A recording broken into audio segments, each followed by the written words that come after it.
And we'll turn to the first resolution, Resolution 1 on Glasgow Council election.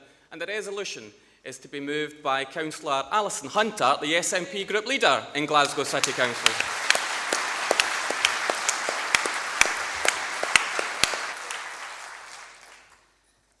Good morning, delegates. On behalf of Glasgow SNP, I'd like to welcome you all to our great city. And Glasgow is a great city, and I am very proud to be a Glaswegian. There's so much going on here, it's hard to keep up with it all. Right now, for example, the Glasgow Music Festival is happening. The Glasgow Book Festival is going on at the Mitchell Library next week. Next week sees the start of the Glasgow International Comedy Festival, and next month we'll see the Glasgow Festival of Visual Art. Glasgow really is Scotland's festival city, though I realise that may come as a shock to some of our neighbours at the other end of the M8. There's so much to see and do here. More than 20 free-to-enter museums and galleries, 40,000 fantastic cafes and restaurants, and I'm sorry, but I don't think anybody's ever counted all the pubs. Officially, we've the best shopping in the UK outside the West End of London. And with over 90 parks and gardens, this really is the dear green place. Then there are the people. The greatest asset any city can have is its people, and Glasgow people are amazing. Whether you love us or loathe us, you've got to admit Glaswegians are in a class of their own. So it's no wonder I'm proud to be a Glaswegian and proud to be heading up the campaign to win Glasgow City Council for the SNP. It's a campaign we can win, and make no mistake, we are aiming to win. There's a lot of hard work ahead of us and a lot of doors to be chapped along the way. But if we put in the work, the prize is within reach. Delegates, everyone knows that Glasgow has its problems. The resolution in front of you refers to some of the horrendous statistics on life expectancy, infant mortality, and unemployment. These statistics are a badge of shame for a Labour Party which has presided over this city for the past 5 decades.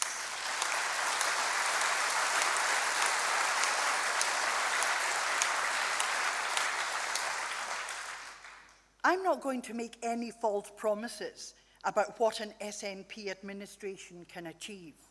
We don't have a magic wand to magic away all Glasgow's problems with one stroke. But I promise you this, there's absolutely no chance of an SNP administration becoming complacent and comfortable while these problems continue to exist. We will use every power at our disposal and every tool available to us to help create a fairer and more prosperous future for the people of this city. And we'll do it working with the Scottish Government, not against them. The SNP government has been good for Glasgow. As Nicola said, we've got huge capital investment in projects like the new Southern General Hospital, the M74 extension, new railway station in the east end of the city, fantastic new facilities for the Commonwealth Games that will be available for communities after the Games have finished. Recorded crime is at its lowest level in decades. An SNP council will work with the Scottish Government to keep the record police numbers we now have on our streets. And a fully funded council tax freeze is protecting household incomes when people really need it. We'll take the same positive approach locally.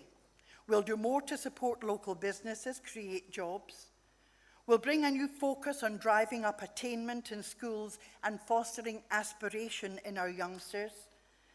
We'll work with communities to improve their services with a community reporting system to feed problems back directly to those in charge.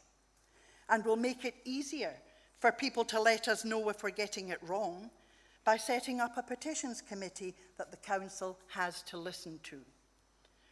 Most importantly, we will do more to get the basics right. The streets swept, the bins emptied on time, and the potholes fixed.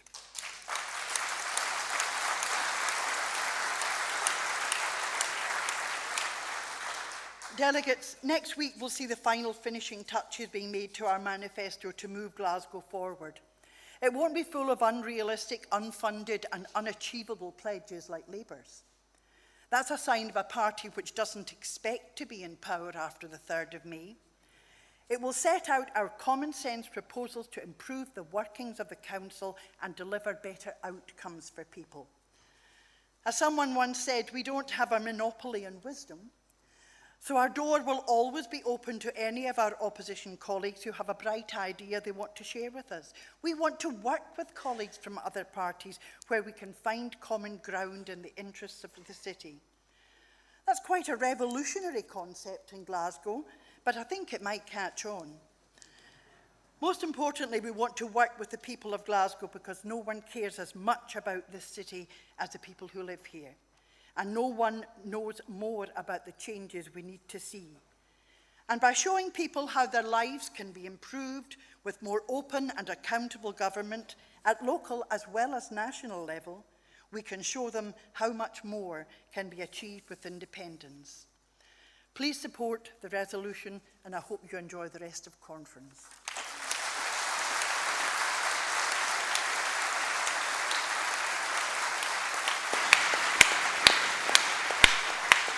Thank you, Alison. James Dornan, MSP, to be followed by Stuart MacDonald.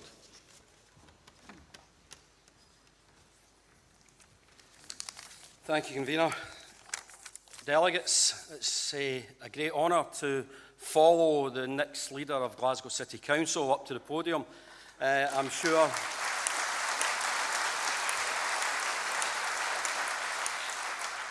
that we all agree, after the dismal record of the Labour Party over the last 50 years, and particularly over the last nearly 5 years since we've been in the Council, that with hard work and commitment and the record of the councillors over the last period, that we will win this city come May the 3rd. Anyway, I'm a proud Glaswegian, which will come as no surprise to any who have ever heard me speak before, or even heard me speak just now. One of the great days for me was when I was fortunate enough in May 2007 to get elected to Glasgow City Council. The last 5 years have been an absolute pleasure for me. I've enjoyed representing my local area as a councillor. I've had the great honour of being in the position that Alison's in just now, of leading the council group and being leader of the opposition in Glasgow City Council, and then an even greater honour of being elected to represent my constituency of Cathcart last May. I felt that when I went into the politics in 2007, this was a real opportunity to make a difference in Glasgow. What we saw when we went in there, I always felt that Glasgow was a bit like Tammany Hall. Deals get done behind closed doors, and that's what we found when we went in. However, after a fairly short period of time, we found it was less like Tammany Hall and more like Chicago. There seemed to be these shady deals getting done with businessmen, with people of ill repute, let's say, and it all came out after the demise of somebody who looked like he was going to be the next leader of the Labour Party, not just in Glasgow, but in Scotland. Stephen Purcell was their rock, and when that rock was moved, lots of creepy, crawly things came from underneath it.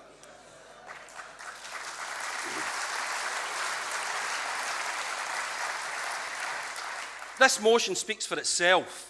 50 years they've had to rule this city, and 50 years we've had to put up with children not living to the age that they should do, with attainment levels in education being the worst in the country. Do you know that any time I say that, I tend to get a letter from the education department saying, we are not the worst in the country. If you look at the record in such and such, we're second worst. Or, raise your sights. That's what we'll be doing. That's what the SNP will do when they get into power come next May, this May coming.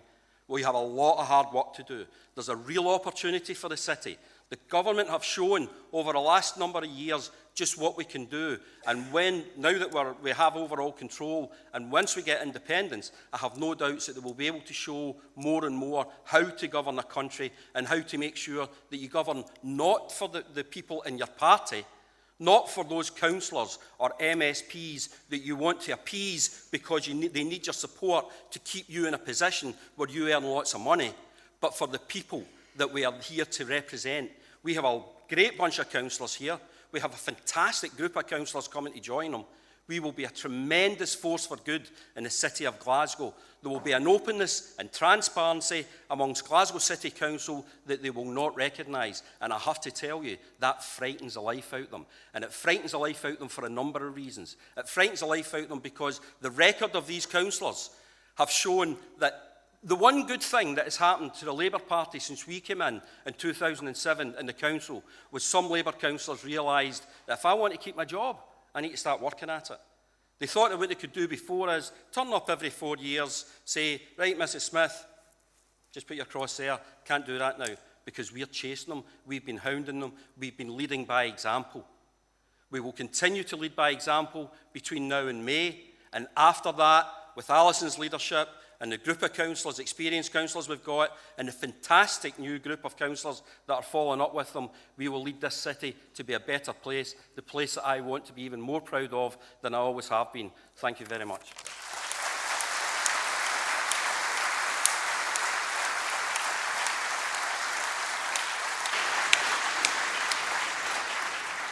And now Stuart MacDonald, who will be a candidate in the forthcoming council elections. Stuart MacDonald.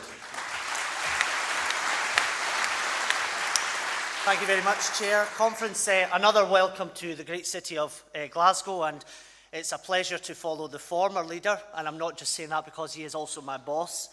Now, I don't want to focus too much on the poor record of our opponents in the city because quite soon that will be history. The opportunity before the city of Glasgow is a truly historic one, as other speakers have already said, a chance to elect a council that will work with and for the people. And the promise that we offer them is to do business differently, to be a breath of fresh air in the murky corridors of Glasgow city chambers. Delegates will promote Glasgow like never before, not as the second city of the empire, but instead as the natural place to learn, visit and do business in Northern Europe. Glasgow is a city that is brimming with talent in the arts, culture, sport, business, science, and many, many other fields as well. We need to truly exploit this so that the city can flourish in the way that St Mungo truly intended. There is a huge gulf between the ordinary citizen of Glasgow and its council. The lack of relationship from the council has led to a lack of respect for the council. Our third sector is one of the most important strands in this city. The army of voluntary workers keep Glasgow's heart beating every single day, and they haven't been treated with the respect that they deserve. For too long, this has been the case, and what we offer is a change of direction, to truly value the third sector as key partners in delivering local services, delivering national outcome agreements, and playing their part in the preventative spend agenda. An SNP administration will be positive partners in driving through an integrated health and social care system that really delivers and takes into account the needs of the vulnerable, their families and their carers. Be in no doubt, conference, this simple test is where Glasgow Labour have failed. We'll look to see how communities can be more empowered. For too long, they've had their ambitions trampled on by the attitudes of no-can-do Labour councillors. Alison Hunter has already mentioned that we'll set up a petitions committee, a direct link between the ordinary citizen and the corridors of power. We will be held accountable, we will take action, and we will listen to the people of Glasgow. We'll foster a positive relationship with the Scottish Government in Edinburgh because we both have a desire to move Glasgow forward. We understand that in order for Scotland to move forward, Glasgow has to move forward as well. However, be in no doubt, the SNP will stand up for Glasgow, and it's our opponents' greatest claim that it's only they who stand up for this city. They think that each and every time they pick a fight with John Swinney or Alex Salmond, that somehow they're fighting Glasgow's corner. What a petty and infantile way to approach politics in Scotland.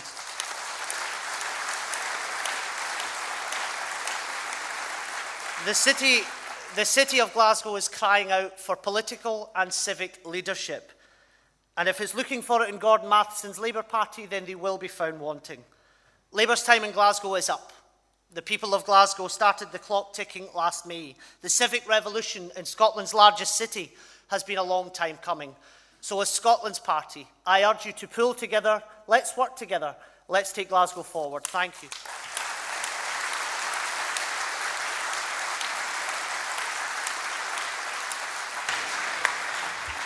Delegates, there are a great number of cards in to speak on this resolution.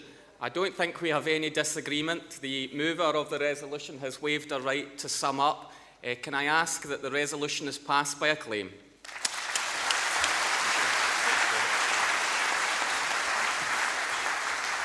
Now to Resolution 2 on maritime safety, to be proposed by Stuart McMillan, MSP, and seconded by Mike Mackenzie, MSP.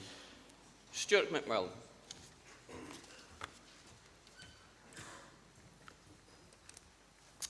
Thank you, Chair. Good morning, Conference. This resolution in front of us, it's not something solely about Greenock and Inverclyde. There's a Glasgow element to it as well. But the main area is about the west of Scotland. Now, I've delivered a number of speeches, attended public meetings and rallies, and written numerous letters in support of the Clyde Coast Guard. And the campaign to save the Clyde Coast Guard is one I've placed a great deal of emphasis on, as I know the importance of the work that the staff carry out on a daily basis.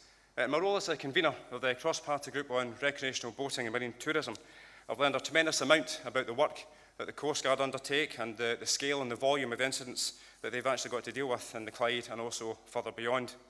Therefore, Conference, it gives me great pleasure to make you aware that staff from the Clyde Maritime and Rescue Coordination Centre are here at Conference today. I've got Callum Murray and Irene Reid.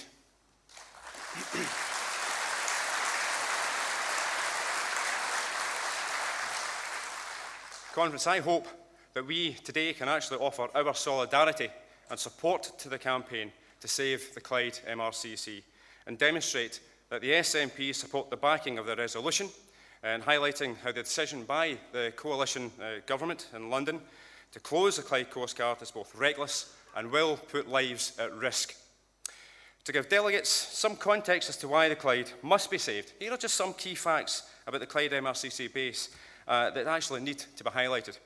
The Clyde base actually covers 2,500 miles of coastline in the west of Scotland, and the Glasgow bit it also covers up to the Weir here in Glasgow. It comprises the UK's busiest ferry routes, which carry 8.3 million passengers a year. It's on the flight paths of 2 of Scotland's major airports, not to mention the many smaller rural ones. And it also covers, and this is the bit you will like, it also covers the UK's nuclear submarine fleet and weapons of mass destruction, which are based on the Clyde. MRCC Clyde is the busiest Coast Guard station in Scotland and the 3rd busiest in the UK. The increase in traffic with Clyde waters in coming years will only increase over time due to the growing number of cruise liners and passengers and marinas actually taking place in the west of Scotland. Cruise liners actually in Greenock this year, 65,500 passengers are going to come to Greenock from 41 cruise liners. And that's a 13% increase upon last year. Now, added to this, also with the marinas, this situation in the west of Scotland is not going to decrease. There are going to be more people using the waters on the west coast of Scotland in the years to come. To render the MRCC Clyde inactive would actually leave the UK without a mainland maritime rescue centre between Holyhead in Wales and Aberdeen in the northeast. And the responsibility for the vast majority of the west of Scotland waters will actually be transferred to Belfast and Stornoway, but the majority to Belfast. Taking on the majority of the Clyde, as well as Liverpool, will present the Belfast staff with immense challenges. And I don't believe that the people of Northern Ireland, let alone the people of Liverpool and the west of Scotland, will receive the same quality of service that's currently provided. Local knowledge of the rugged coastline is key to a highly valued Coast Guard service, as it's the people who actually know, who actually keep our waters safe for the millions of users every year. The Scottish Government has prioritised frontline services wherever possible, above all else, and I'm astounded that the London Government won't support a similar course of action, therefore ensuring that the safety of our coastline and our inland waters is of paramount importance, both to save lives and to provide a strategic direction.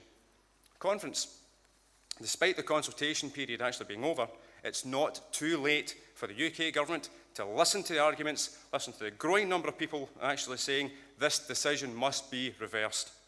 Closing Coast Guard stations down, including Clyde, is a short-sighted and a dangerous move, which will put lives at danger over saving money.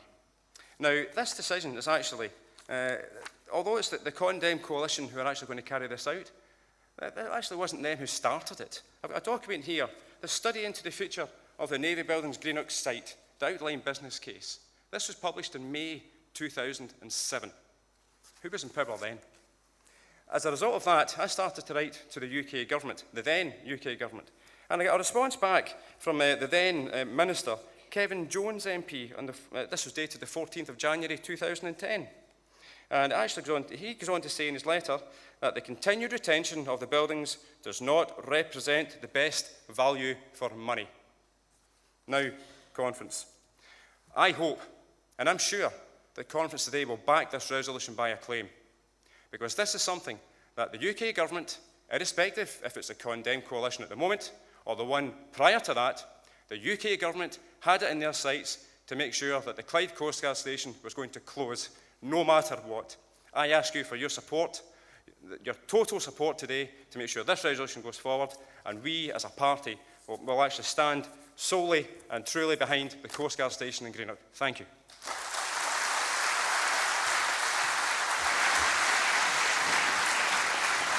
Now we have Mike Mackenzie, MSP from Oban branch, and the interesting fact about Mike is the Coast Guard actually saved Mike's life. Yes, good morning, delegates, and I'm going to tell you a Saturday morning story. Are you sitting comfortably? Then I'll begin. And I'm going to tell the story that Derek alluded to. One dark night in late September of 1977, I went with two companions to the assistance of a yacht in Easdale Sound. We'd been alerted by the screams of women on board the yacht. We set off in the only boat available, an overgrown rowing boat with an outboard engine. There was a brisk wind, but we were experienced boatmen, and conditions at that point were not serious. As we approached the yacht, our engine failed and the wind and waves suddenly began to rise. We were swept northwards towards open water. Before we could rig our oars, we were driven onto a rock, and a huge wave arose out of the darkness and broke over the boat. My two companions were washed overboard, and the boat was swamped. The boat slowly drifted northward through the darkness and the huge seas. Eventually it turned over in heavy surf, breaking on the island of Inish, and I half swam and was half washed ashore on a small rock. The boat was smashed to pieces in minutes. I found a depression at the top of the rock and lost consciousness. When I came to, there were parachute flares in the sky. Somehow my companions had made it ashore and raised the alarm. The Coast Guard was alerted. Oban lifeboat launched, but wisely turned back in horrific conditions. The Coast Guard contacted one of the local fishing boats, the only one capable of searching in such conditions, and they put to sea. Local knowledge again came into play as they were able to narrow the area of search to where they knew I was most likely to be. I was spotted at 3 a.m, but the conditions were too bad to launch a helicopter. A Sea King picked me up at 8 o'clock the next morning. Without that specific local knowledge of the Coast Guard operating in cooperation with the fishing boat, I would not have survived. This local knowledge encompassed intimate understanding of the tides and the local weather conditions, which can often be contrary and counterintuitive. It also included a knowledge and understanding of the capabilities of the local vessels and their crews, who are often asked to help in such circumstances. We who live in coastal communities will pay the cost of these Coast Guard cuts and will count that cost in lost lives and needless tragedy. At a time when we are developing our offshore renewables, our sea and coastal areas will increasingly contribute significantly to our prosperity. This prosperity will be delivered by men and women who at times will be working in hazardous conditions. It is therefore truly perverse that the London government should contemplate these cuts at this time. I want to pay a tribute to Stuart McMillan, MSP, for leading this campaign and to ask you to please support the resolution.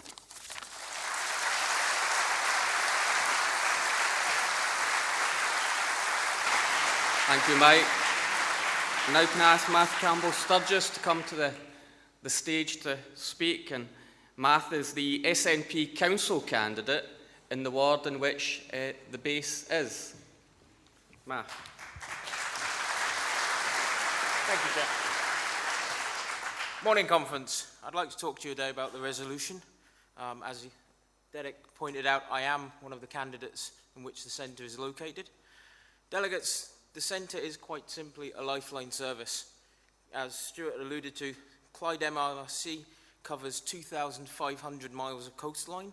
These waters annually see 10 million tonnes of cargo. There are 27 marinas. It is one of the UK's busiest areas for federal travel, with 8.5 million passengers a year. And on top of all that, as Stuart said, it's home to the UK's nuclear deterrent. All told, it is the third busiest Coast Guard centre in the UK, and Westminster wish to close it, hand over its responsibilities to Belfast, which is currently responsible for one of the smallest areas and is already overstretched. If the centre closes, there will be a loss of local knowledge that may prove fatal. This matter is truly that serious. In a maritime emergency, things can happen quickly. Contact can be lost, conditions can go from hazardous to treacherous in seconds, and there is not always time to clarify what someone meant when they said 2 miles west of the tail of the bank, or some other local detail or landmark that the Clyde Coast Guards would instantly understand, but a Belfast Coast Guard might never have heard of. It doesn't appear on any chart or map. In a maritime emergency conference, seconds count and can mean the difference between life and death. This decision from the Tory Lib Dem government in Westminster is beyond all rhyme and reason. The 30 dedicated Coast Guard staff who are currently based in Inverclyde have a wealth of local knowledge, gleaned over years of experience about the Clyde and the surrounding waters. They know the river that flows past this very hall like the back of their hand, and if the centre does close, the knowledge will be lost. Delegates, there is not a man, woman or child in this hall today that cannot see this decision for what it is. Westminster are trying to save some money and are willing to risk lives to do so. It is yet another example of why Scotland needs control over her own affairs. An independent Scotland would be able to save this base. We must send a message to the Tory Lib Dem coalition in London that we find this cost-cutting exercise deplorable and unacceptable.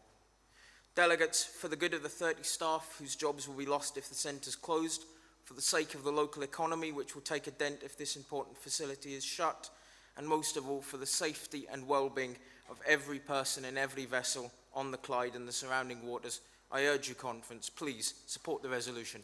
Thank you.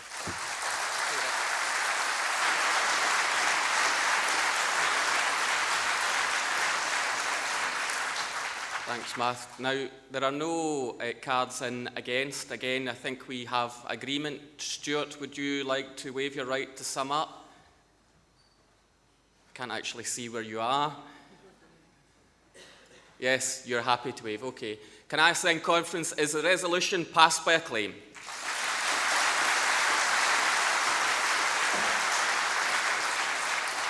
Thank you. Now on Resolution 3 on the living wage, there is an amendment. The amendment has been withdrawn. In any event, there are no cards, so we are debating the resolution. There are a great number of cards in for this resolution as well. I would like to call Sandra White, MSP, to move the resolution, to be followed by Chris Stevens to second. Sandra White, MSP. Fellow delegates, ladies and gentlemen, and others, can I give you a very, very warm welcome to Kelvin constituency, my constituency, which the SNP won in Wales. I've waited a long time to be able to say that, and I thank everyone who helped us to victory last May. Delegates, if you just say and picture this, over 500,000 Scots are paid less than the living wage of £7.20 per hour. The majority of them are women. Now, in this very week, when we celebrated International Women's Day, I would say we need to pledge to ensure not just these women are paid a decent wage, but that everyone in Scotland is paid a decent, fair and living wage. Nothing else should be acceptable. I congratulate the Scottish Government's commitment to the living wage and also the councils. There are a number of councils who are delivering the living wage. And it's important that we do lead by example to show that we definitely mean what we say, that people can be taken out of poverty. Now, I know that the living wage won't take everyone completely out of poverty, but it is a step forward to ensure that our people who live here in Scotland are helped in a positive way. And by introducing the living wage, that will certainly do something to take them out of the poverty trap which they are in at the moment. Now, we know that procurement is a very important issue in the delegation of a living wage. And I do thank the Cabinet Secretary, Alec Neil, for taking this up with the European community. Absolutely. I think it's important that we talk to the European community because obviously procurement is under European law, and we need to make sure that we have something in place which says that when contractors and jobs are contracted out, that the living wage is there and it's pledged by the contractor who is dealing with this particular job. Now, I know that the amendment has been withdrawn, but I would like to bring forward the issue of private contractors. If we can get private contractors to pay the living wage, when it is a public contract, it's contracted out, there's no reason why there should not be a clause in that contract that says that the living wage must be paid. Now, I said previously that most women are the ones who don't get the living wage, but obviously not just the women, but everyone in Scotland, the kids as well, our children, our future depends on people being taken out of the poverty trap. And this is one way that we can take them out of that poverty trap. Let's show the people, not just here in Glasgow, but the people in Scotland, that we are committed to taking people out of poverty. We are committed to giving our people the very best. £7.20 an hour, to pledge that is something that we need to take forward. The Scottish people, the Scottish Government, we are leading the way on a fair wage for people, a living wage for people. Let's say to the people out there, we will certainly deliver a living wage, and I look forward to receiving a reply from the European Commission, and I ask you please to support this resolution. Thank you.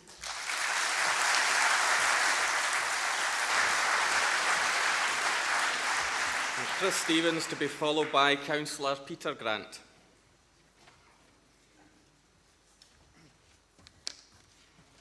Thanks very much, Derek. I do have an interest in the living wage and issues in relation to contracts, etc., because, as many of you know, I'm a unison activist in Glasgow City Council, an employee of Glasgow City Council. And one major fact in the elections last year that came out, which was interesting, is the Labour Party admitted that when they were round canvassing in this city, they were being chased down the street every time they chapped the door of a Glasgow City Council employee. And I do want to assure conference that I speak to many workers in Glasgow City Council who are crying out for strong leadership in our city come May, and many of them will be voting for the SNP. Now, I listened to the Holyrood Labour Group lecture, hector the Scottish Government on a living wage, and it should be a precondition on contracts. I agree. But you know what, as usual with the Labour Party in Scotland, what they say and what they do are two entirely different things. And you only need to be an employee of Glasgow City Council to see that, because many of the contracts which Glasgow City Council have put in place do not have the living wage as a condition. And that has seen some of our services outsourced within the department I work for in Land and Environmental Services. They're using an excuse not to put that living wage into their contracts to outsource services. And that's why I think it should be a precondition, because if it's a condition for everyone, then I think that that is fair. And the reason we have a living wage is to help those, to help build, to spend their money as part of recovery of the economy. Public sector money is very important. Public sector money should be protected, and we should ensure that all public sector employees, including local authority employees, should get the living wage. I so second. Please pass the resolution. Thank you.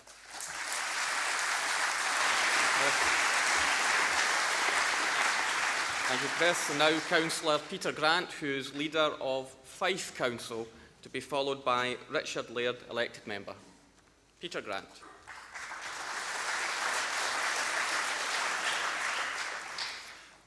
Conference, it might seem a wee bit strange for the leader of the biggest SNP-led council in Scotland for now, because Alison is going to be the leader of the biggest SNP council in Scotland in a few weeks' time. It might seem strange for me to be here this morning saying to you, please put me under your mandate to do something that's going to cost money from a budget that was already stretched almost to breaking point. But that's the instruction that I want you to give to me, to give to every council candidate and every prospective council leader in Scotland, because it is the right thing to do. And one thing that this party has never ever shirked from has been to be willing to do the right thing, even if it was difficult and even if it was going to cost. Because there's no doubt whatsoever that for a lot of people working in local government just now, they don't make as much as they deserve to make. The wages are simply not enough to justify the effort, the professionalism, the dedication of too many of our workforce. And somewhere in Scotland, we're going to be in a position where the SNP are looking to go into some kind of coalition or partnership agreement with another political party.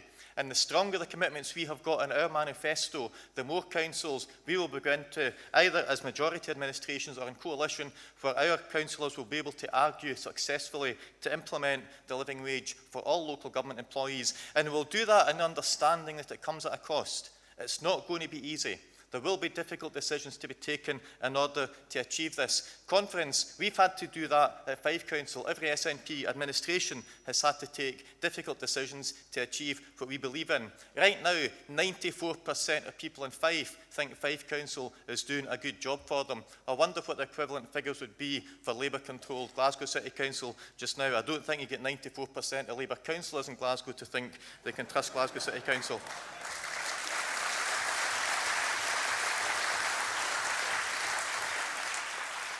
The difference between the SNP and Labour on this is that the SNP are not just going to talk about it and greet about it and grin about it. If we are elected back into administration in Fife Council, if we're elected into administrations in other Scottish councils, we're actually going to do what we've said we're going to do because we believe in it.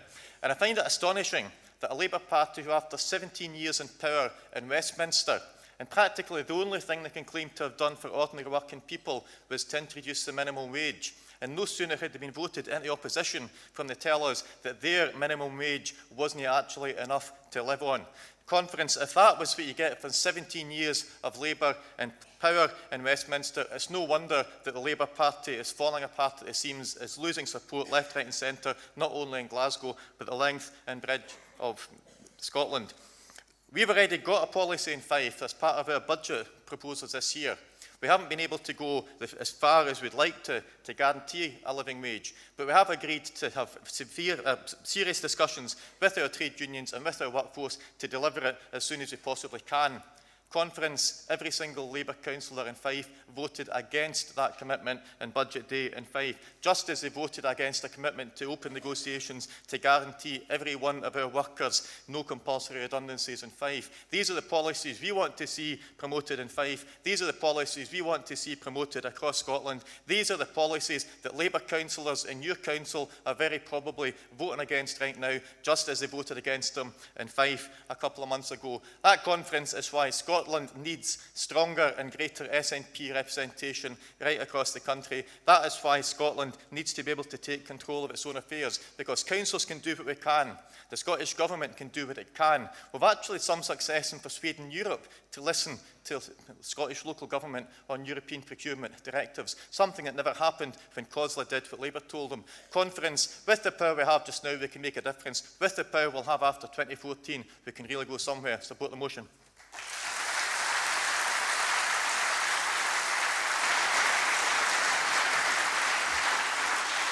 And now Richard Laird to speak in favour of the resolution. And Peter, I'm sure we all wish you well in retaining Fife as an SNP council at the forthcoming elections.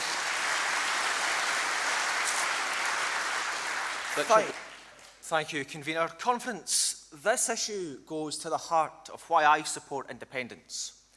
Some of us support independence on principle. Some of us support it to right a perceived historical wrong. I support independence because only with independence will we have the powers to solve our nation's worst problems. Of those problems, I believe poverty to be the worst.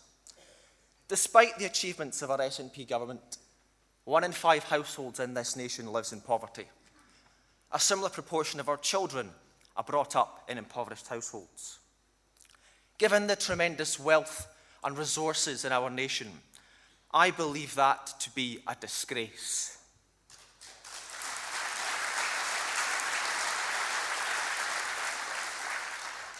Now, I know that independence isn't going to end poverty overnight. We're going to need the powers to harness our resources. We're going to need tax and welfare reform. And we're going to need change to the minimum wage. I congratulate the Scottish Government and its associate public bodies for implementing a living wage policy, but there's still work to be done. As Derek has said, I had an amendment in this morning on a living wage policy, and I'm not moving it today, not because I've changed my mind on the principle, but because I realise there is still work to be done. So I look forward to working with the Finance Secretary and others to bring in a more robust resolution to annual conference in October, so we can take this policy forward. I just want to end by echoing Peter Grant's comments. Conference, please back this motion, so when I stand for the Council in Inverness, I can canvass the doors of council workers and say, if you vote for me, I will ensure you get a fair wage for a fair day's work. That sort of policy is why I joined the SNP. That sort of policy is why I support independence. And that sort of policy is how we're going to win the referendum in 2014.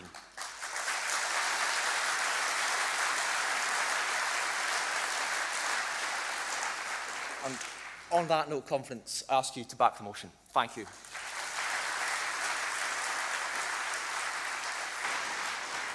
Thank you, Richard. There are no cards in against. Sandra, would you like to waive your right to sum up? Okay, thank you. Can I ask, is the resolution passed by acclaim?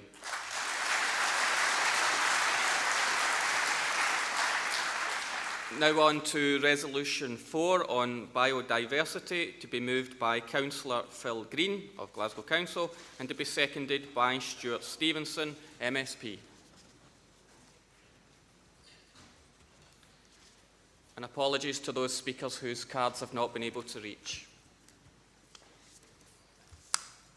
Good morning, Conference. This is one of these motions that's non-controversial, which is not usually what I like to kind of participate in, but that's the way it's going to be.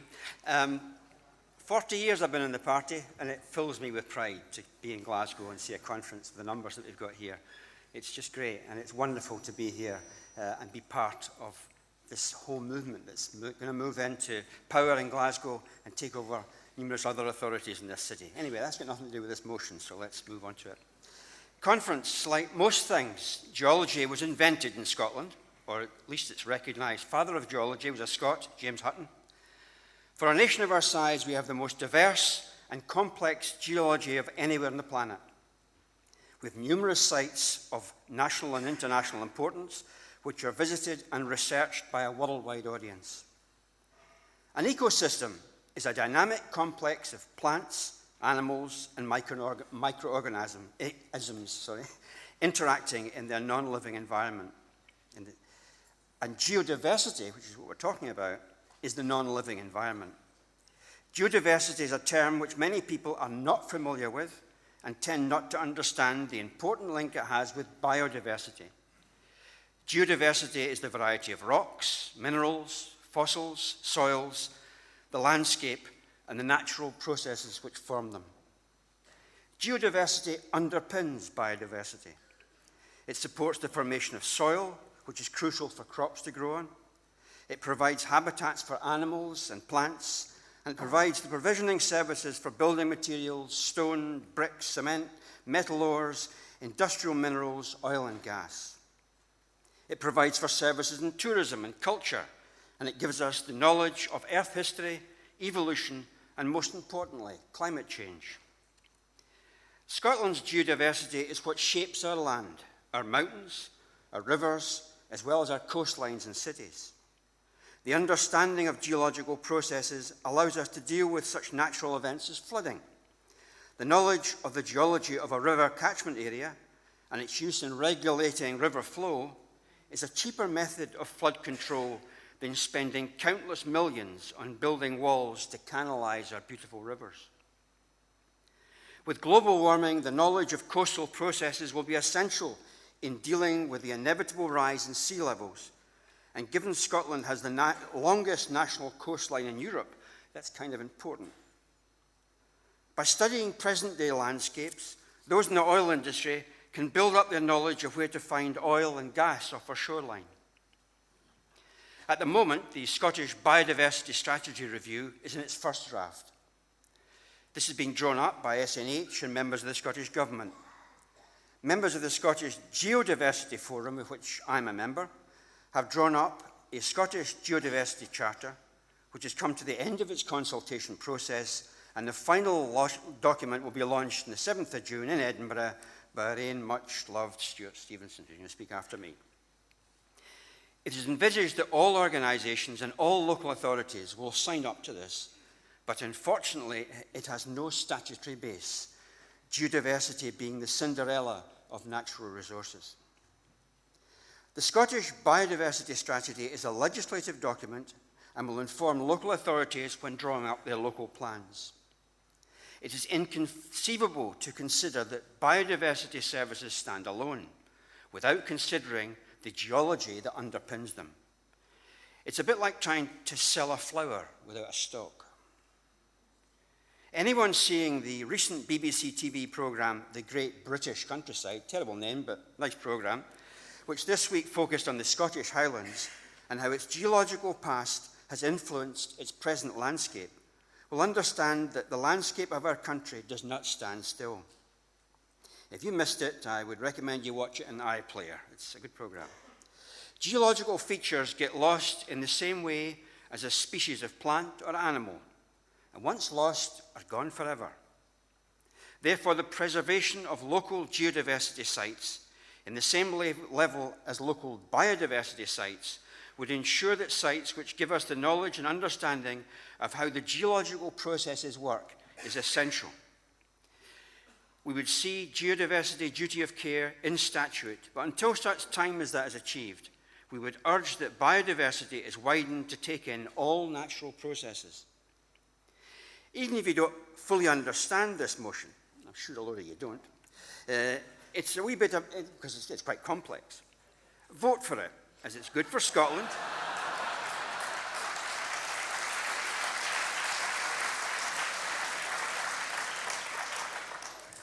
Vote for it, at least I got a laugh. It's something this, very rarely when you're discussing geology, you don't get many laughs. Vote for it, as it's good for Scotland and the planet. It makes our land healthier, wealthier, smarter and greener. Vote for the motion. Thank you very much.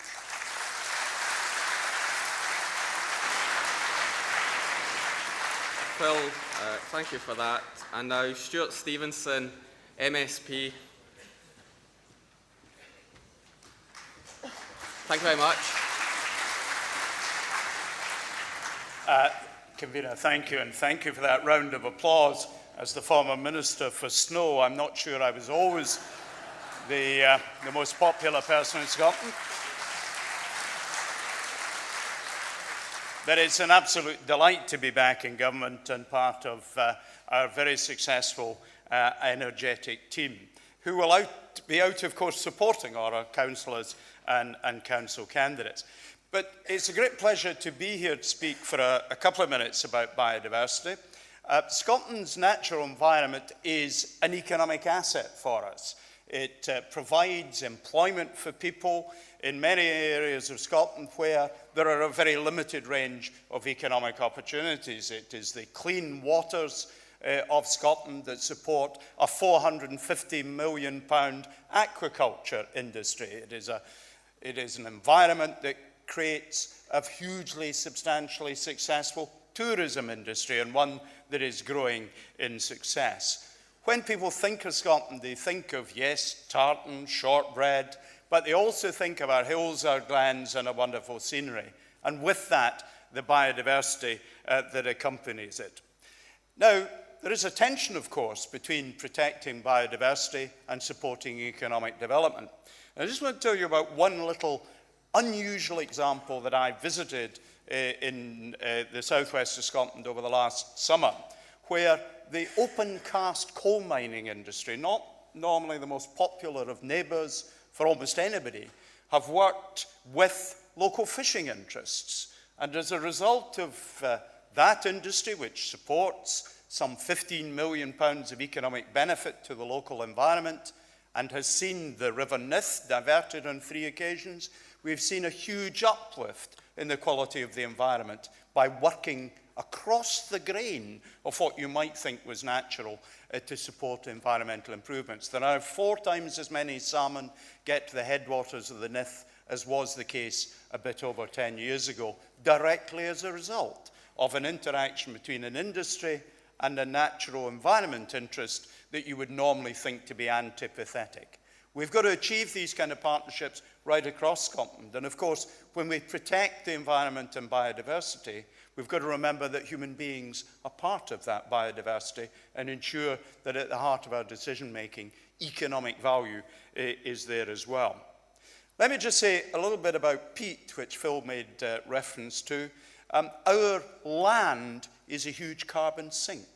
And in particular, peat is a huge carbon sink. And one of the great achievements we've had in the last few months is that when I was at Durban at the United Nations Framework Convention on Climate Change Conference, we managed to get, after a long sustained period, agreement that including peat in the mitigation of greenhouse gas emissions could now be counted in our figures. And I think that's something that we and many of the NGOs have been working very hard to achieve.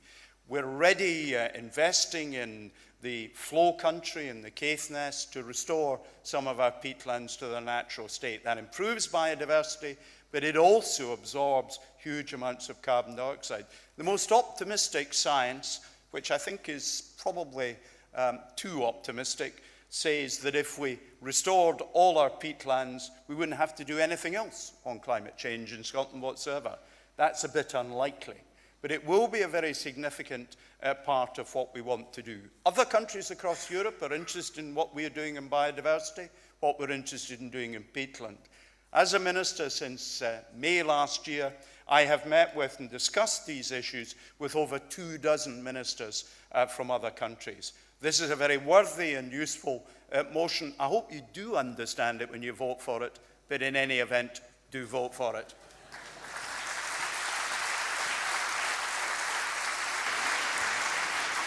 And can I call Anne McLaughlin to speak in favour of the resolution? And there you go, Phil. Despite the uncontroversial nature of the resolution, it has the Minister's approval. I'm sure you're welcome. Anne McLaughlin. Thanks very much. Conference, Scotland's geodiversity is remarkable. It's what shapes our land, our mountains, our rivers, our coastline and our cities. It is the very foundation of our natural environment. For our size, we have some of the most varied geology in the world, and it is stunning. Over the ages, the bedrock has been sculpted by ice, river and waves to produce the landforms we see today, the simply stunning landforms. The soil reflects the underlying geology in past climates, and the landscapes are evolving even today. Conference, Scotland's geodiversity is wonderful. It's something to be proud of. But it's not just beautiful, it's useful. It's the foundation of all ecosystems and delivers essential benefits and services through its influence on landscapes, habitats and species, economic activities, historical and cultural heritage, education and learning, and people's health and well-being. It's beautiful, it's useful, and understanding it is absolutely vital to inform climate change adaptation. So why would we not want to do everything we can to protect it? About 3 years ago, members of what is now called the Scottish Geodiversity Forum raised a petition calling on the Parliament to establish a geodiversity duty. The conservation of local geodiversity sites in Scotland, as you've heard, unlike biodiversity, is at present underrepresented. Consequently, there are no duties on local authorities to protect and enhance their local geodiversity. The petition was heard a number of times during the term of the last government, and as a member of that committee, I was very taken with what they were trying to achieve, so I argued for it to be carried over to the next committee. However, when it was brought to the present Petitions Committee, it was closed without discussion. Why? Because I think nobody really understood it, as Phil has been talking about today. I've no doubt the members of that committee would have been as passionate as I am about protecting our geodiversity had they known what it actually was. Conference, the SNP is famous for fighting for the underdog. So let's get behind this resolution, urge our local authorities to protect their geodiversity sites and put a stop to this attitude that says it's okay to treat geodiversity as the poor relation of biodiversity. It's not okay. It's potentially extremely threatening to geodiversity, which is, after all, the very bedrock of our spectacular natural environment in Scotland. Support the motion.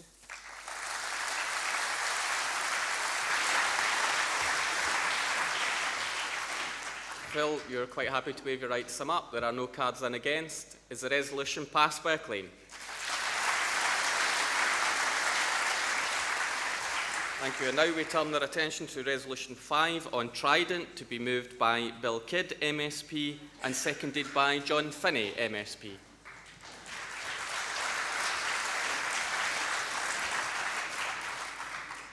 Thank you very much. It's a very, very important resolution, as they all are.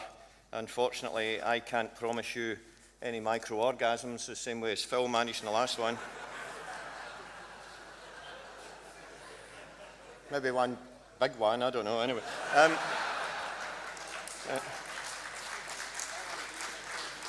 Anyway, we're going. Conference, we've spoken many times at SNP convocations over the years about removal of Trident from Faslane and Coolport. And now at last we're in touching distance of that aim, because it's only through independence that the people in this hall, that the people in this country will see the end of nuclear warheads and their delivery systems in Scotland.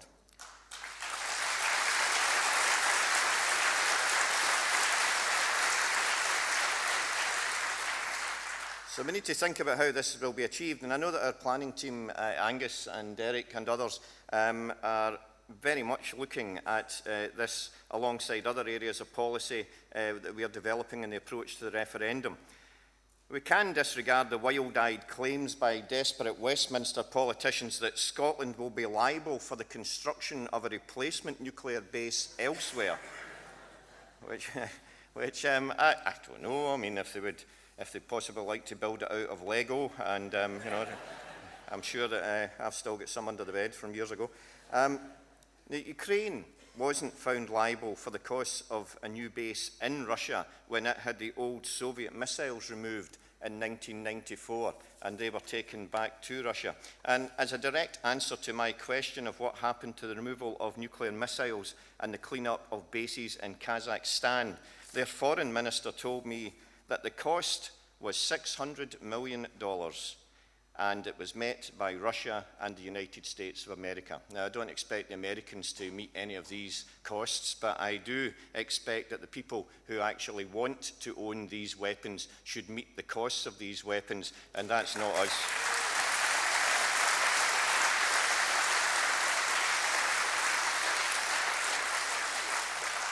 The timescale in Kazakhstan, the foreign minister told me also, was 2 years. We've had all sorts of talk about decades for the removal of Faslane. I would like to see it disappear completely within as very short a period as time, but Kazakhstan had a huge amount more weapons than we actually have here, and that was achieved within a timescale of 2 years, so we can forget about those scare stories as well. You know, if the London government wants to play with the big boys and continue to do so, that's a problem for the coalition and Labour.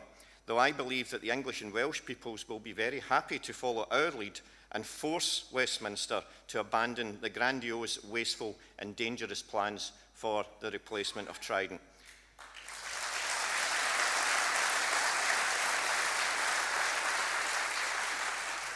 Conference, The latest effort at frightening the Scottish people away from a democratic vote for self-determination is that independence will lead to a weakened security profile for the countries of these islands. Well, I'll tell you, the perpetrators of militarism feed on fear, and it's a fear that they propagate themselves. We must ask, what good is it to spend up to £100 billion of public money on weapons which they say themselves mustn't ever be used? What security does Trident buy? Against whom? Is it against the rogue states that look at us here and question our legitimacy as the guardians of the nuclear bomb? All the while, we, under Westminster, are sending soldiers, sailors and airmen around the world on dubious military adventures, illegal for the most part, with shoddy equipment and ever more stretched logistical backup. If you're going to say that you are looking for security for your own country and help to the security of the world, then you must ensure that the brave men and women who are sent to represent your country and to help to keep the peace in other countries are properly equipped. We will stand steadfast against the pressures to give in to the politics of the bloated self-importance that is the nuclear club. Scotland will find its own non-nuclear road to security cooperation with our neighbours, both large and small. And when I spoke to the former Socialist Prime Minister of France, Michel Rocard, he told me that he has great admiration for the decision of the Scottish Parliament in 2007 to reject Trident in Scotland. We're already making our mark, and it's being noticed worldwide. Now let's make sure it will be as a non-nuclear independent Scotland on the world stage. Thank you.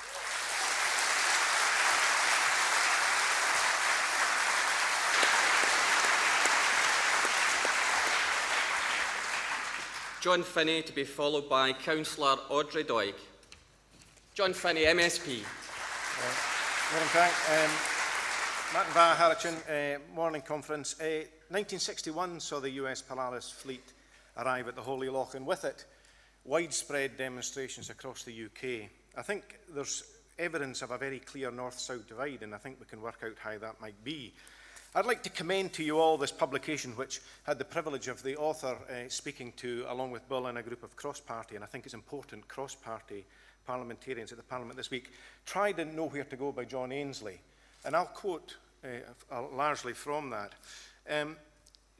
Bill has touched on the UK politicians and their scaremongering, and I think it's important to note the role of the military in that, so that, for instance, the quote you Admiral West, I'll spare you the accent, if this was forced on us by separation, then a lot of the cost for the clean-up, for want of a better word, should be carried by Scotland.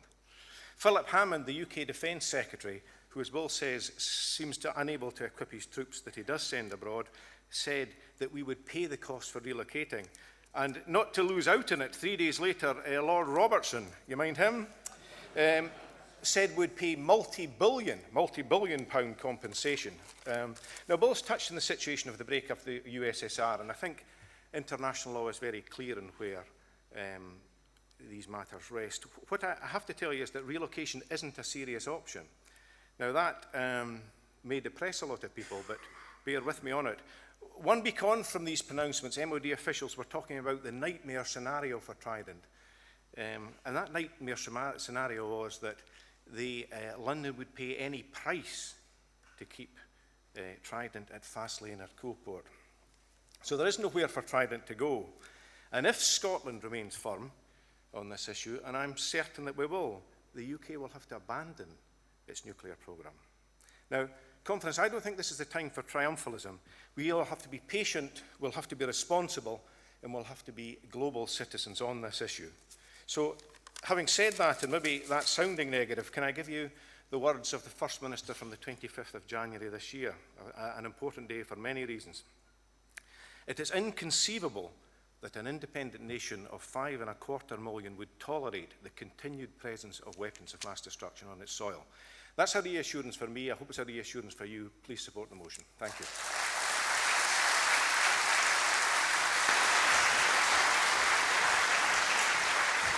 Councillor Audrey Doig to be followed by Paul Scott, and Councillor Audrey Doig is also the convener of the Nuclear-Free Local Authorities.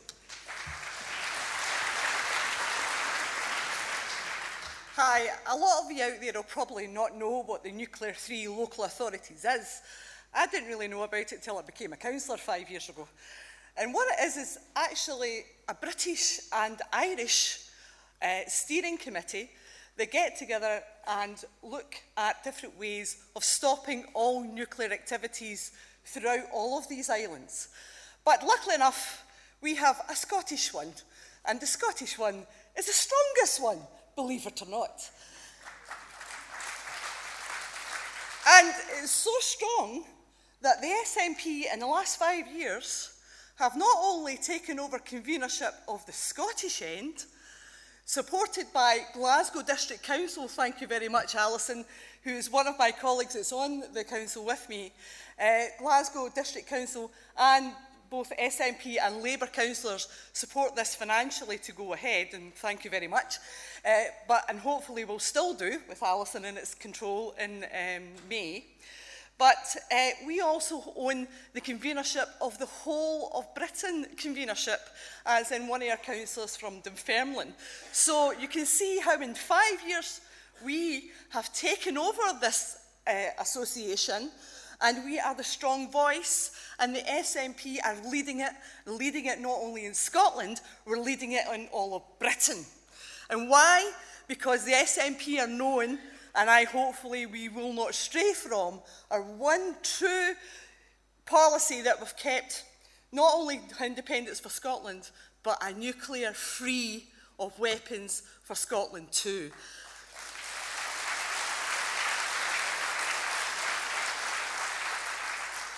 Our association doesn't stop at nuclear weapons. We actually want to get rid of those horrible, radioactive, waste-making buildings called nuclear power stations. I don't know if you know the record of these power stations, but the power stations have never actually worked at 100%, not one of them. One of them has never actually met its criteria where it was said it would actually make electricity. And because we've actually got so many natural electricity making hydropower stations, we don't really need them. And as you know, quite a few of them are mothballed now, but we're still paying to get them all cleaned up. But I basically get off of the Trident thing, but it's basically just something else to know that your councillors throughout Scotland are actually trying to clean up all of the nuclear debris that are basically here. And we do that by making sure that all the policies are in place. I've got 2 websites for you to basically look at when you go home after this conference. There's a website that's nationally run by the Manchester Council called the Nuclear-Free Local Authorities website, run by one of our staff down there, and it's fantastic. The policies that are on that and the information that's on that about nuclear weapons and about nuclear power stations is beyond a pale. They're absolutely fantastic, and I basically say to Manchester, thank you for doing that and providing the money for that as well. But okay, sorry, I'm so passionate. Anyway, all I can say is support your councillors to support joining the nuclear-free local authorities to make sure that the SNP policy of keeping Trident off of our lands and getting rid of it as quick as 2 years happens, and especially when that happens in 2 years' time when we become a nuclear-free independent Scotland. Back this policy 100%, please. Thank you.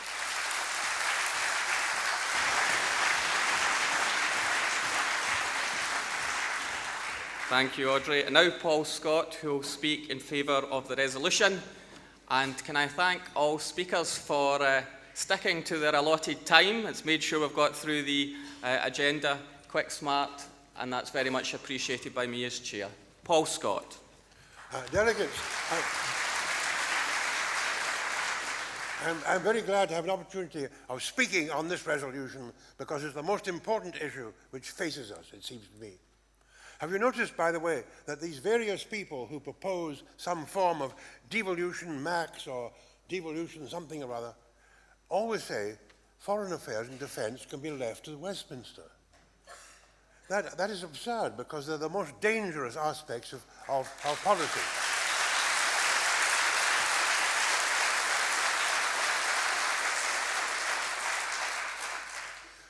British governments, Westminster governments, are traditionally desirous and clinging to try to the illusion that Britain is still a great power, which it isn't, of course. What it means, it makes them a puppet of the United States, because it's only with the United States support that they can...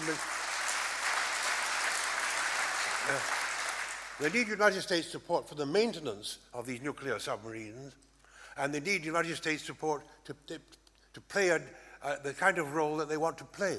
What does it mean? It means that they get involved in things like the Iraq War and in Afghanistan. It's a disaster.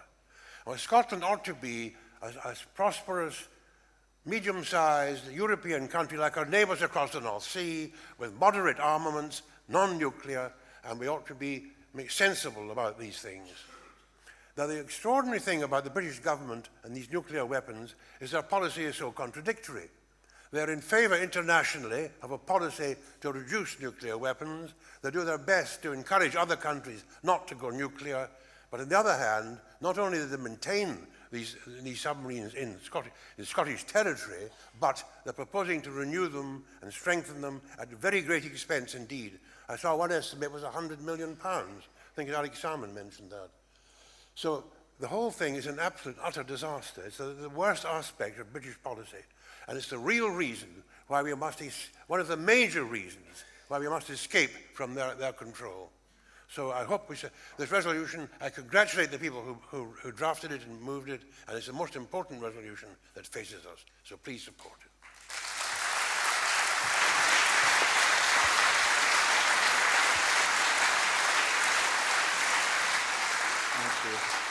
Thank you. Can I invite Bill Kidd, MSP, back onto the stage to make some summing up remarks?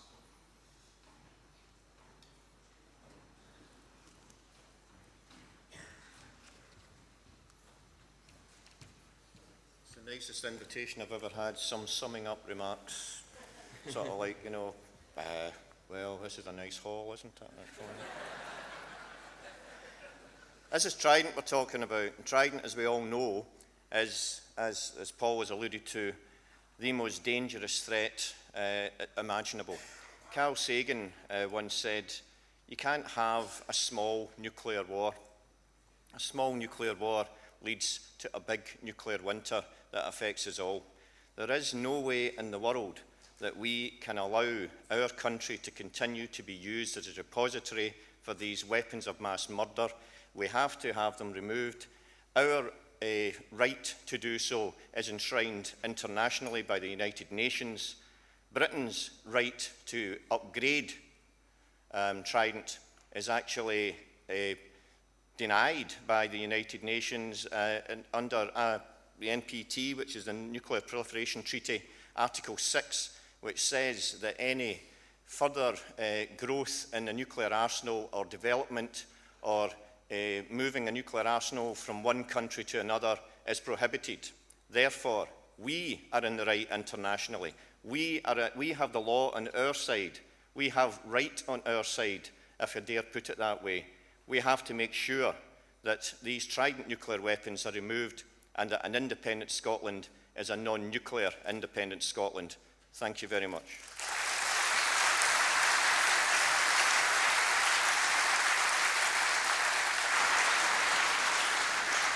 So, with no cards in against, can I ask that the resolution is passed by acclaim?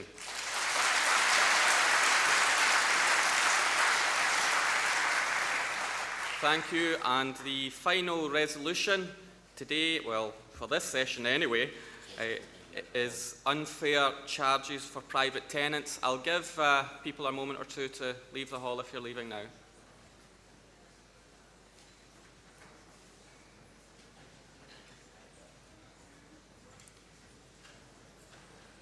This resolution will be moved by Dan Paris from Glasgow Kelvin and seconded by Mark Smith, to be followed by Simon. Peter.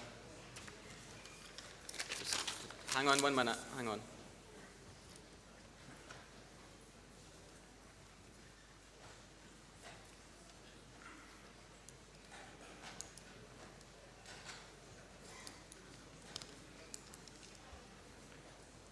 Now, Dan's a first-time speaker, and I'm sure will not take it personally that some of you want to be front of the queue in the fringe receptions.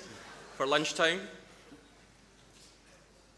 The National Secretary is not taking down your names as you leave, honest. Yeah, but the stewards are.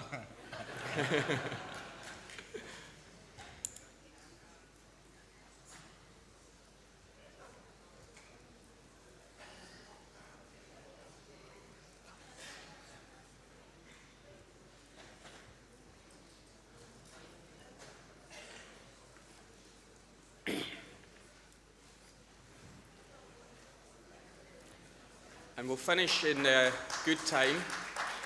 We're not quite there yet. It's also still busier than the Labour conference last weekend. Yeah.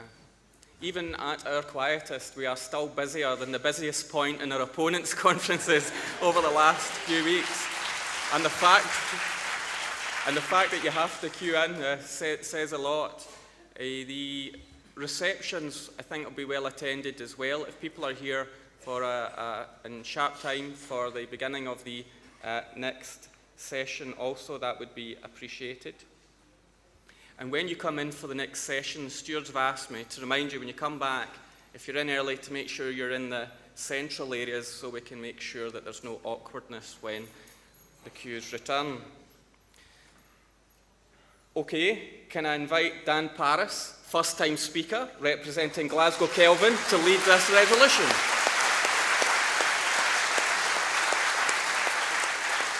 Good afternoon, conference, or what's left of you.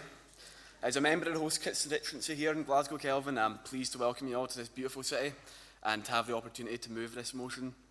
Now, when I joined the SNP, I did so because I could see a party that stood for social justice. That's a tradition I'm proud to see continues today when motions on the agenda calling for a living wage and unregulated high-interest loans. This motion, calling for an end to the disgraceful practices of some landlords and letting agents, shares that desire to see fairness and social justice at the heart of our government policy. We in the SNP know that powers in any parliament are useless unless that parliament serves the interests of its people and preserves that most noble ideal of equal justice for all. But often the best test of a government's ability to preserve that ideal is not in the headline policies or key commitments. Sometimes the best test is in the smaller things, the issues that affect ordinary people every day, those small injustices which can go unpunished and unreported. The charity shelter found that 90% of letting agents which they investigated were charging high upfront fees, a practice which is unfair and often illegal. Yet a lack of enforcement, coupled with private tenants who are unaware of the law and often desperate to find a home, allows this practice to go unpunished. At a time when many Scots are struggling to pay the bills each month, it would be remiss of us to allow this injustice to continue. We should not allow letting agents to exploit the desperation of private tenants in order to increase their profit margins. We should not allow the law to be ignored. Today, I call on the Scottish Government to tackle this issue as a matter of urgency. There is a greater principle at stake here. Everybody should have the access to good quality housing at an affordable price, and we in the SNP should oppose anything which undermines this aim. For that reason, delegates, I urge you to support this motion.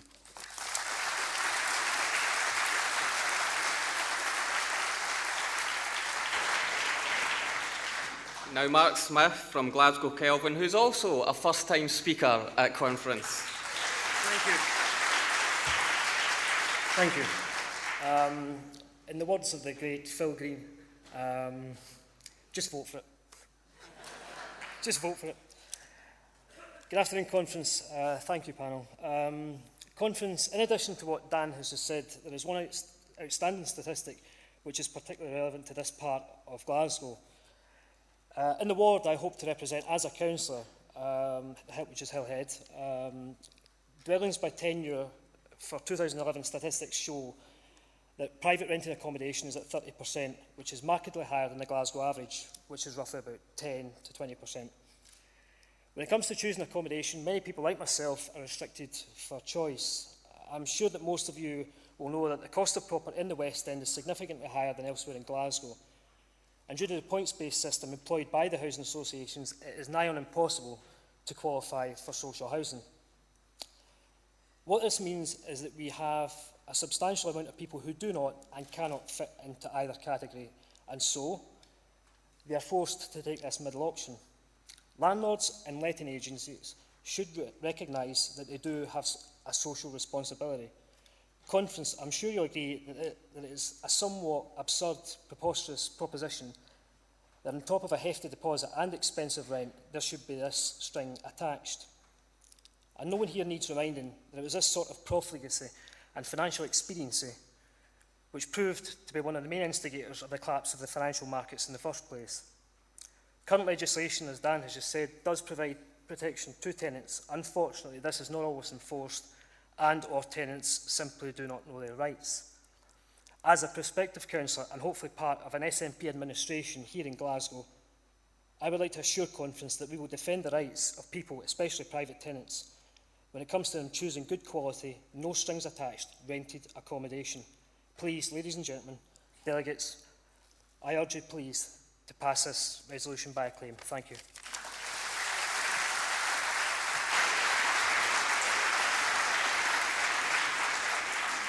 Thank you. And Simon will be our final speaker from Edinburgh, Pentlands West. And you can tell me how to properly say your surname. It's Hayter. Hayter. Welcome, Simon Hayter. Thank you. Thank you. Thank you, Business Convener. Delegates, hidden charges when applying for a rented property or, in fact, whether it be a flat or indeed a house, in my opinion, is scandalous by its very nature. These charges are not thoughtful for all those who are applying, no consideration for who they are, if they're employed, unemployed, or even a student like myself. To give you an example, delegates, in my case, when moving from the bonny city of Dundee to Edinburgh to start university, I found a flat that was a great location. It was for both my university and to the city centre, close to all local amenities that you need when you move into a brand new city. When I submitted my application for a rented accommodation, it was only a one-bedroom flat as well. I was told that I need to pay a £30 charge just to do a credit check on myself. And then, in addition to that, I was asked to pay a £60 charge just for them to be given the application form, a 5-page application form to be a tenant. I don't think £60 for 5 bits of paper is good value for money. And then I was asked to pay a deposit of 125% that of the monthly rate. Now, some may say that you'll get that back. Well, in my experience, when you leave a property after a long service with that landlord, they will find any excuse possible to keep a hold of that deposit because they don't want to give you that money back. But trust me, delegates, landlords and letting agents will look at even the most minor of things you've highlighted in the past, where before you even moved in and before you even signed the document, you know, the bathroom isn't sorted, or anything you can find that isn't proper when you move in, they will say that it is your fault when you try to get your deposit back. Delegates, I'm no landlord, unfortunately. Not for the charges, but I'm no letting agent, thank God. But I think in my case and in general, tenants are customers. And I think that the treatment of tenants I think landlords are treating tenants like cash cows at every point that they can. Delegates, it has now been calculated that with mass repossessions of homes of low and middle income families from the very banks that these families own, which I find ironic, renting is now 6% higher on average than a mortgage. Delegates, I hope with your support to pass this resolution, although there's no speaking against, so that's probably a given, I hope that, that this policy will take part in our Fairer Scotland agenda. And I think that is one of the key elements to this resolution, and a great resolution, and I thank Glasgow Kelvin for bringing it forward. I think by passing this resolution, it will charge our first SNP majority Scottish Government to speedily tackle this issue, this unfair tax, I like to call it, on employed, unemployed and students that may not be able to finance themselves. And I think that it's immoral and an unjust crime for those that are of the poorest parts of our nation. So delegates, please overwhelmingly pass this resolution. Thank you.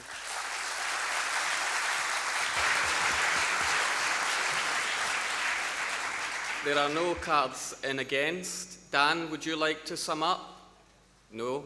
Thank you for that. Can I ask, is the resolution passed by acclaim? Thank you very much for that. And that concludes the business for this morning. Thank you very much.